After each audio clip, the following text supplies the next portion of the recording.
We're talking to Gene in Philly, Gene from Philly. When he's with you, Dennis, he's not in Philly. He's in the studio with you, Gene Barretta. And our friend Karl Zahn is also with us. Karl's been nice enough to visit the whole day. Just got Gene, so I wanted to press him on some of he always has the best books. What do you got in the pipeline, my friend? There's a couple of new titles I'm working on.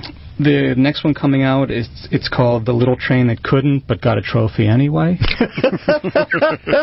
Perfect. There's one called One Fish, Two Fish, Red Fish, Blue Fish. Stop dividing fish by color, you racists. This is all laugh laureate stuff here.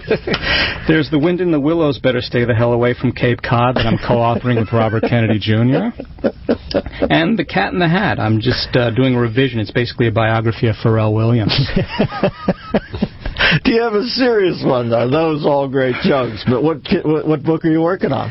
Right now I'm working on, won't be out till next year, but I'm working on a book about Lincoln and Kennedy. I'm starting a new series of presidential pairings, so you learn about these presidents by comparing them with others that generally will be serving 100 years apart, so you see how they dealt with the same major issues in different eras, how they have sometimes extremely similar qualities and then different, of course, but it's a very sort of fun way for kids to learn history, and by seeing these individuals compared with others.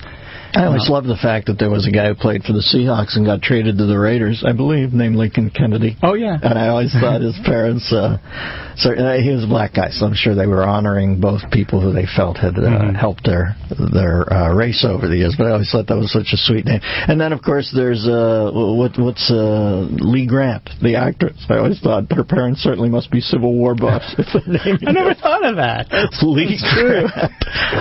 Gene's website, by the way, Gene Barretta, BARRETTA.com.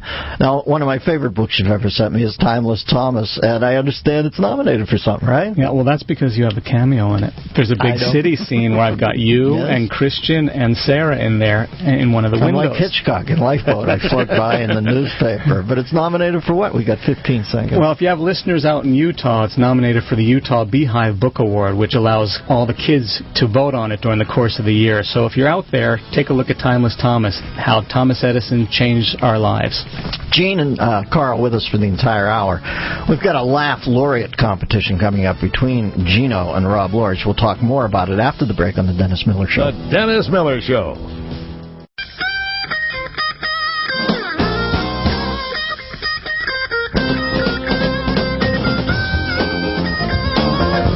Hey, folks, welcome back to The Dennis Miller Show. This segment of the show is brought to you by Tax Tagger.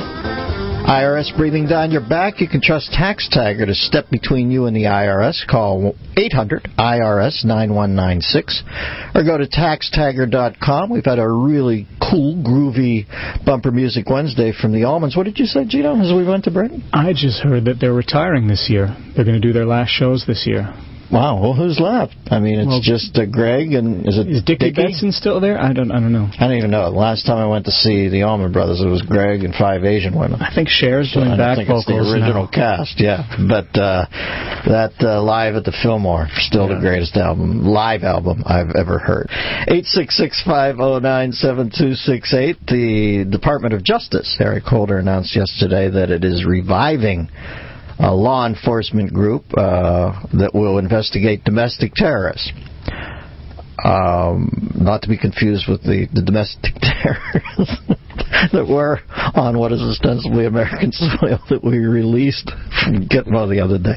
These are domestic terrorists, but the guys we have in the fold that we've let loose, no longer. They're free agents. And the Secret Service has requested new software that would allow it to track social media trends while also detecting sarcasm. Well, isn't that a good use of our taxpayer money? I'm so glad we're all able to find a use for all that extra money that we just have lying around untouched in D.C. That's my Belzer voice. That's great, Belzer. The Laugh Laureate competition. Now, first off, Christian, you have to explain this to me. Well, yes. Karl Zahn, why is Karl not involved? Because he's not as needy as Lorich or Gene? That's pretty much it. We pitched this to Rob, and he went with the standard, if nominated, I will not run. If elected, I will not serve. So Karl, he is basically the laugh laureate of so many places throughout New England, such as Haddad's in Marshfield, Massachusetts, where he'll be June 27th.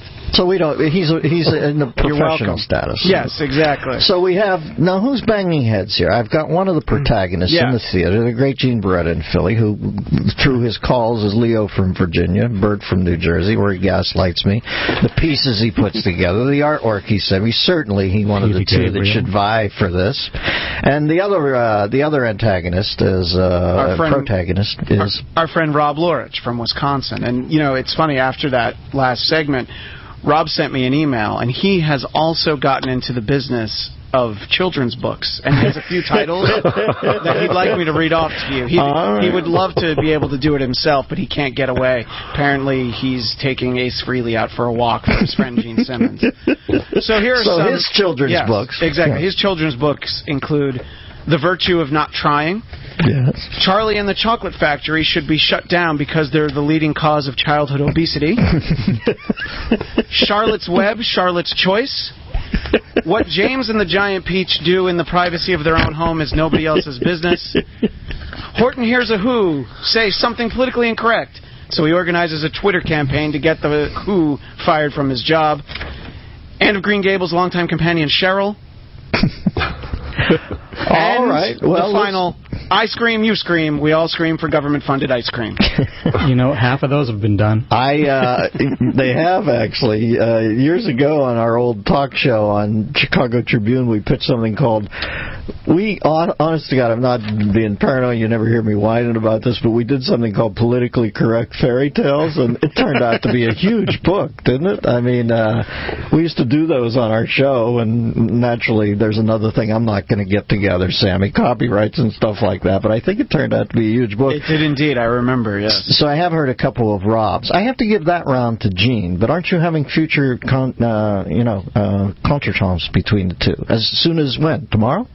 Yeah, tomorrow we're going to recap. We're going to listen to the existing political advertisements that they did, and we'll also hear some brand spanking new, let's say, attack ads. All right, attack ads. Look for it or listen for it tomorrow, folks. Gene Barretta versus Rob Lorich for the comic laureate of the show. The laugh laureate. Laugh laureate. I'm sorry, I diluted the brand by calling it the comic laureate. I'm doing the New York leg of my campaign tour right now and sharing a tour trailer with some of the wild and wonderful whites of West Virginia.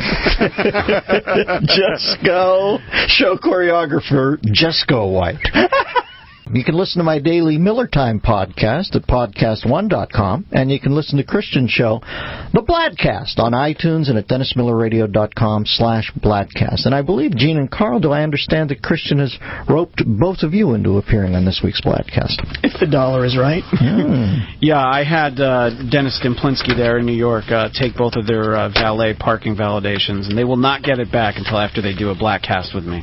There you go. It's indentured servitude, but it's entertaining on the Bladcast and the Dennis Miller Show.